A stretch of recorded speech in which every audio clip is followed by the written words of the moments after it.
7h, 9h, Dimitri Pavlenko. L'édito politique sur Europe 1 avec Le Figaro. Bonjour Alexis Brézet. Bonjour Dimitri, bonjour à tous. Alexis, l'allocution télévisée d'Emmanuel Macron a suscité beaucoup de commentaires, souvent peu amènes de la part des responsables politiques et syndicaux. Mais au fond, vu la situation assez inextricable qui est celle du président depuis des mois, n'était-il pas condamné à décevoir finalement ? Alors, c'est vrai qu'il y a quelque chose d'assez curieux dans cet accueil, disons-le, globalement négatif.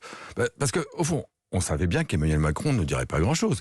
Il n'allait pas démissionner, évidemment, ni dissoudre, c'était la débâcle assurée, ni changer de Premier ministre. D'abord parce qu'il n'en a pas de rechange, et ensuite parce qu'il sait bien que le problème n'est pas là. Donc la panoplie classiquement politique était d'emblée écartée.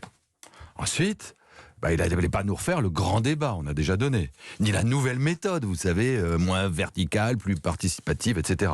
Il nous l'a déjà joué au moins 3 fois. Quant au fameux « quoi qu'il en coûte », vu l'état de nos finances publiques et la vigilance des marchés, c'eût été réduire à néant le maigre bénéfice de la réforme des retraites. Pas possible. Donc, du côté des habituelles farces et attrapes macroniennes, il n'y avait pas non plus 1000 possibilités. Tout ça, on le savait. On l'avait dit et redit avant son allocution.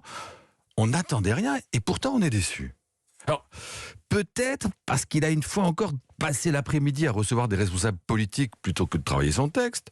Peut-être parce qu'on lui a trop répété qu'il ne fallait surtout pas se montrer arrogant ni satisfait.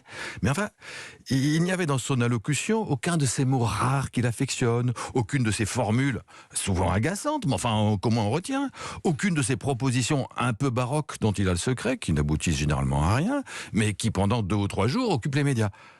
Il n'y avait rien de tout cela, mais plutôt l'exercice un peu convenu, un peu terne, d'un président qui s'exprime pour la forme, parce qu'il faut bien dire quelque chose, mais qui au fond donnait le sentiment de ne pas y croire lui-même. Bon, vous êtes sévère, Alexis, ce matin, mais sur la retraite, il a tout de même esquissé une sorte de mea culpa ? Enfin, Dimitri, vous plaisantez.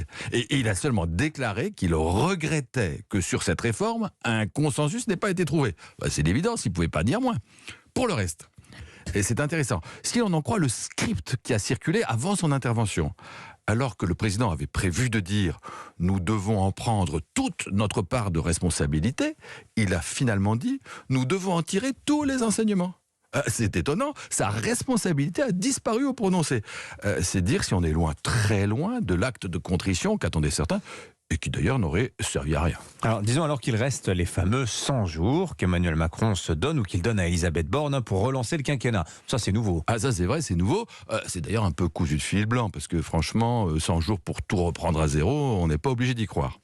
Mais c'est surtout une référence à manier avec précaution. Je vous rappelle que les 100 jours ne se sont pas très bien terminés pour Napoléon. Alors bon, 100 jours pour engager la réforme du travail, la réindustrialisation, la réforme de la police et de la justice, mais aussi celle de l'école et de l'hôpital. Tout cela, sans la moindre majorité, ni aucune perspective d'alliance, ni aucun soutien de l'opinion du côté des syndicats.